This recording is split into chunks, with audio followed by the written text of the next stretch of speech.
महाभारत काल के 5 ऐसे योद्धा जिन्हें निहत्थे मारा गया। नंबर 5 पर आते हैं भूरिश्रवा।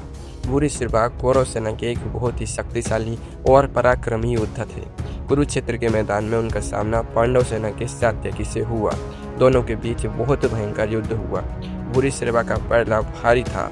उन्होंने सात्यकी को जमीन पर गिरा दिया और उनका वध करने के लिए अपनी तलवार उठा ली। सात्यकी पूरी तरह असहाय थे। ठीक उसी समय भगवान श्री कृष्ण के कहने पर अर्जुन ने दूर से एक ऐसा तीर चलाया जिसने भूरिश्रवा का दाहिना हाथ काट दिया। भूरिश्रवा का हाथ कटकर तलवार सहित जमीन पर गिर गया। यहाँ पर युद्ध का एक बड़ा नियम टूटा था, क्योंकि भूरिश्रवा अर्जुन के साथ युद्ध नहीं कर रहे थे। अर्जुन ने पीछे से वार किया था। भूरिश्रवा ने अर्जुन पर नियम तोड़ने का आरोप लगाया। इसके बाद भूरिश्रवा ने युद्ध भूमि पर भी अपने बचे हुए शस्त्र भी त्याग दिए। वे जमीन पर आसन बिछाकर बैठ गए। उन्होंने अपनी आंखें बंद कर ली और भगवान के ध्यान में लीन हो गए। पूरी तरह मौन थे और निहत्थे होकर समाधि में थे। तभी सात्यकी उठे और अपनी तलवार लेकर भूरिश्रवा की तरफ बढ़े। वहां खड़े सभी योद्धा चिल्लाते रहे कि रुको जाओ, एक निहत्थे और ध्यान में बैठे योद्धा पर वार मत करो, यह पाप है। लेकिन सात्यकी के सिर पर क्रोध सवार था। उन्होंने एक ही झटके में ध्यान में बैठे निहत्थे भूरिश्रवा का सिर धड़ से अलग कर दिया। कुरुक्षेत्र की धरती पर यह एक बहुत ही दर्दनाक और नियम विरुद्ध वध था, जिसने सबको हैरान कर दिया था। नंबर 4 पर आते हैं वीर अभिमन्यु। क्या आप सोच सकते हैं कि एक 16 साल के बालक को मारने के लिए 7 बड़े महारथियों को एक साथ आना पड़ा। वीर अभिमन्यु अर्जुन के वीर पुत्र थे। युद्ध के 13वें दिन द्रोणाचार्य ने चक्रव्यूह की रचना की थी। पांडवों में अर्जुन के अलावा कोई भी इस व्यूह को तोड़ना नहीं जानता था। तभी सात्यकी उठे और अपनी तलवार लेकर भूरिश्रवा की तरफ बढ़े। वहां खड़े सभी योद्धा चिल्लाते रहे कि रुक जाओ, एक निहत्थे और ध्यान में बैठे योद्धा पर वार मत करो, यह पाप है। लेकिन सात्यकी के सिर पर क्रोध सवार था। उन्होंने एक ही झटके में ध्यान में बैठे निहत्थे भूरिश्रवा का सिर धड़ से अलग कर दिया। कुरुक्षेत्र की धरती पर यह एक बहुत ही दर्दनाक और नियम विरुद्ध वध था, जिसने सबको हैरान कर दिया था। नंबर 4 पर आते हैं वीर अभिमन्यु। क्या आप सोच सकते हैं कि एक 16 साल के बालक को मारने के लिए 7 बड़ी महारथियों को एक साथ आना पड़ा। वीर अभिमन्यु अर्जुन के वीर पुत्र थे। युद्ध के 13वें दिन द्रोणाचार्य ने चक्रव्यूह की रचना की थी। पांडवों में अर्जुन के अलावा कोई भी इस व्यूह को तोड़ना नहीं जानता था। तब वीर अभिमन्यु ने इस व्यूह में प्रवेश किया। वे चक्रव्यूह के अंदर घुसते चले गए और कौरव सेना के बड़े बड़े वीरों को धूल चटा दी। उनकी पीड़ा देखकर दुर्योधन डर गया था। दुर्योधन ने कुरुक्षेत्र के सभी नियमों को ताक पर रख दिया। उसने अपने 7 बड़े महारथियों को एक साथ मिलकर अकेले अभिमन्यु पर हमला करने का आदेश दे दिया। इन महारथियों ने मिलकर सबसे पहले पीछे से वार किया। उन्होंने अभिमन्यु के धनुष की डोरी काट दी। इसके बाद उनके रथ के घोड़ों को मार डाला गया। अभिमन्यु का सारथी भी मारा गया। अभिमन्यु की तलवार और ढाल के भी टुकड़े टुकड़े कर दिए गए। अब जरा सोचिए कि 16 साल का बालक रणभूमि में बिना रथ, बिना धनुष और बिना किसी हथियार के अकेला खड़ा था। उनके पास खुद को बचाने के लिए कुछ भी नहीं था। अभिमन्यु ने हार नहीं मानी। उन्होंने जमीन पर गिरे रथ के पहिए को उठाया और उसी से शत्रुओं का सामना करने लगे। लेकिन क्रूर कौरवों ने उस पहिए को भी काट दिया। अभिमन्यु पूरी तरह निहत्थे हो गए। वे जमीन पर गिर पड़े। इस अवस्था में दुर्योधन के भांजे ने अभिमन्यु के सिर पर अपनी भारी गदा से जोरदार वार किया। इस तरह अधर्म की सारी सीमाएं पार करके एक निहत्थे वीर बालक का वध कर दिया गया। नंबर 3 पर आते हैं गुरु द्रोणाचार्य। गुरु द्रोणाचार्य पांडवों और कौरवों दोनों के गुरु थे। वे अस्त्र शस्त्र के सबसे बड़े ज्ञाता थे। जब तक उनके हाथ में धनुष बाण था, तब तक उन्हें दुनिया का कोई भी शक्ति हरा नहीं सकती थी। पांडवों की सेना उनके सामने टिक नहीं पा रही थी। पांडवों को समझ आ गया था कि अगर द्रोणाचार्य को नहीं रोका गया तो वे आज ही युद्ध समाप्त कर देंगे। तब भगवान श्री कृष्ण ने एक योजना बनाई। उन्होंने भीम से अश्वत्थामा नाम के एक हाथी का वध करने को कहा। भीम ने उस हाथी को मार दिया और रणभूमि में चिल्लाने लगे कि अश्वत्थामा मारा गया। अश्वत्थामा गुरु द्रोणाचार्य के पुत्र का नाम भी था। जब द्रोणाचार्य ने सुना तो उनका दिल बैठ गया। उन्हें भीम की बात पर विश्वास नहीं हुआ। वे जानते थे कि धर्मराज युधिष्ठिर कभी झूठ नहीं बोलते। इसलिए वे युधिष्ठिर के पास गए और पूछा कि क्या मेरा पुत्र सच में मारा गया है।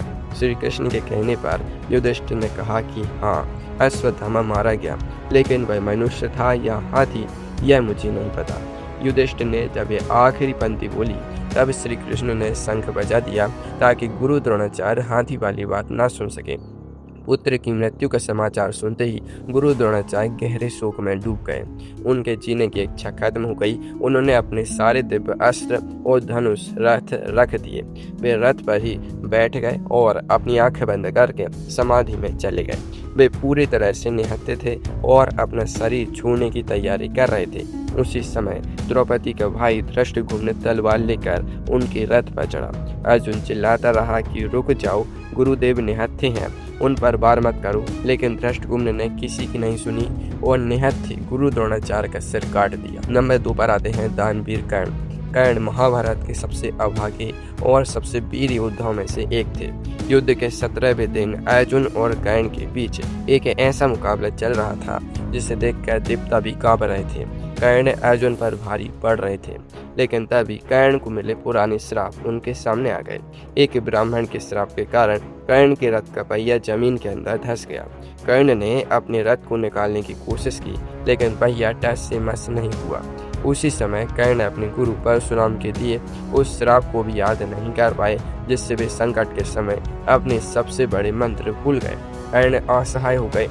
युद्ध के नियमों के अनुसार कर्ण ने अपना धनुष रथ रख दिया। वे रथ से नीचे उतरे और अपने दोनों हाथों से रथ के पहिए को जमीन से ऊपर उठाने लगे। वे पूरी तरह से निहत्थे थे और उनका पूरा ध्यान पहिए को निकालने में था। कर्ण ने अर्जुन से कहा कि हे अर्जुन, रुक जाओ, मैं इस समय निहत्था हूँ और जमीन पर हूँ। एक वीर कभी निहत्थे पर वार नहीं करता। कर्ण चीख चीख कर धर्म की दुहाई दे रहे थे। तब भगवान श्री कृष्ण ने कर्ण को उनके किए हुए सारे अधर्म याद दिलाए और जब अभिमन्यु अकेला था तब तुम्हारा धर्म कहाँ गया था। श्री कृष्ण ने अर्जुन से कहा कि अर्जुन, समय मत गवाओ, यही वह मौका है जब तुम कर्ण को मार सकते हो। अर्जुन ने भारी मन से अपना गांडीव धनुष उठाया और अंजलि अस्त्र का संधान किया। जब कर्ण जमीन पर निहत्थे खड़े होकर पहिया उठा रहे थे तब अर्जुन का वह भयानक तीर आया और कर्ण का सिर धड़ से अलग कर गया। इस तरह एक और महान योद्धा का अंत निहत्थी अवस्था में हुआ। नंबर 1 पर आते हैं पितामह भीष्म। पितामह भीष्म महाभारत के सबसे शक्तिशाली योद्धा थे। उन्हें इच्छा मृत्यु का वरदान प्राप्त था। इसका मतलब था कि जब तक वे खुद नहीं चाहेंगे मौत उनके पास भी नहीं आ सकती थी। युद्ध के शुरुआती 9 दिनों तक भीष्म ने पांडव सेना में हाहाकार मचा दिया था। अर्जुन भी उनके सामने कमजोर पड़ रहे थे। पांडव समझ गए थे कि पितामह भीष्म के रहते वे यह युद्ध कभी नहीं जीत सकते। तब स्वयं पांडव रात के समय भीष्म के शिविर में गए और उनसे पूछा कि पितामह, हम आपको कैसे हरा सकते हैं। भीष्म पांडवों से बहुत प्रेम करते थे। उन्होंने खुद ही अपनी मौत का रहस्य पांडवों को बता दिया। भीष्म ने एक प्रतिज्ञा ली थी कि वे किसी भी महिला या ऐसे व्यक्ति पर कभी शस्त्र नहीं उठाएंगे जो पहले महिला रहा हो। पांडव जानते थे कि शिखंडी पिछले जन्म में एक स्त्री थी और इस जन्म में वह पुरुष बनी थी। युद्ध के 10वें दिन पांडवों ने शिखंडी को अर्जुन के रथ के आगे खड़ा कर दिया। जैसे ही पितामह भीष्म ने शिखंडी को देखा, उन्होंने तुरंत अपने हाथ जोड़ लिए। भीष्म ने शिखंडी पर तीर चलाने से सब मना कर दिया। उन्होंने अपना धनुष नीचे रख दिया और रथ पर शांत खड़े हो गए। वे पूरी तरह से निहत्थे हो चुके थे। शिखंडी के पीछे छिपे अर्जुन ने इसी मौके का फायदा उठाया। श्री कृष्ण के कहने पर अर्जुन ने शिखंडी की आड़ लेकर भीष्म पर तीरों की बरसात कर दी। अर्जुन के तीर भीष्म के शरीर के आर पार होने लगे। पितामह भीष्म निहत्थे खड़े रहे और तीरों को अपने शरीर पर झेलते रहे। अंत में उनके शरीर में इतने तीर लग चुके थे कि जब वे रथ से नीचे गिरे तो उनका शरीर जमीन को नहीं छू पाया। वे तीरों की एक सैया पर टिक गए।